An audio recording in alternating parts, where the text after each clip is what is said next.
In this video, we're going to do an example of a calculation involving wavelength and frequency. So we're told that the radio station 680 The Fan broadcasts at a frequency of 680 kilohertz, and I want to know what is the wavelength of this radiation. So remember, hertz is a unit that we use for frequency, so kilohertz is just a variation on that.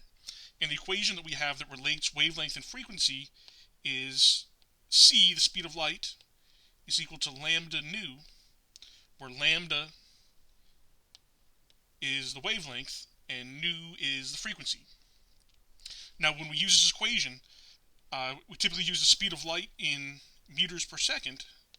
So that means that the wavelength has to be in meters and the frequency has to be in either inverse seconds, or we could write that as seconds to the minus 1, that's the same thing, or a hertz is also the same thing as a 1 over second. So we could have it in hertz, but it's got to be, those units are all the same, but it's got to be in one of those. And so because they gave us the frequency in kilohertz, before I can use this equation, I need to do a unit conversion. So I need to convert my kilohertz into hertz.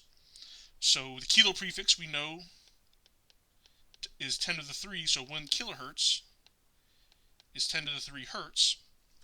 So if I have 680 kilohertz, then 1 kilohertz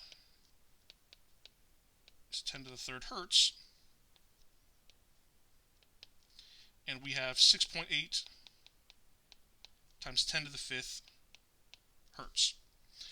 Now, when I do calculations with wavelength and frequency, it's much easier to see the units work out if I use units of seconds to the minus 1 or 1 over seconds.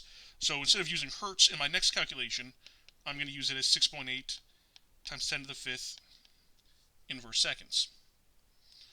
Alright, so I have my equation, c is equal to lambda nu, and I'm looking for nu, I'm looking for the wavelength, so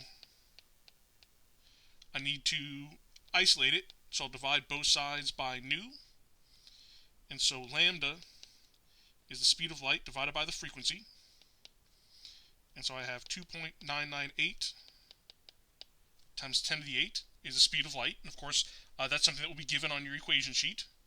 And then we said the frequency was 6.8 times 10 to the 5th. And I'll do the units over here to the side. So the speed of light was in meters per second. And then the frequency is in the denominator, right? And it's 1 over seconds. So my seconds cancel. My units will be in meters, as I would expect. And so when I divide those out, I get a wavelength of 440 meters. And that's a pretty long wavelength, but that's what we would expect for electromagnetic radiation in the radio wave region.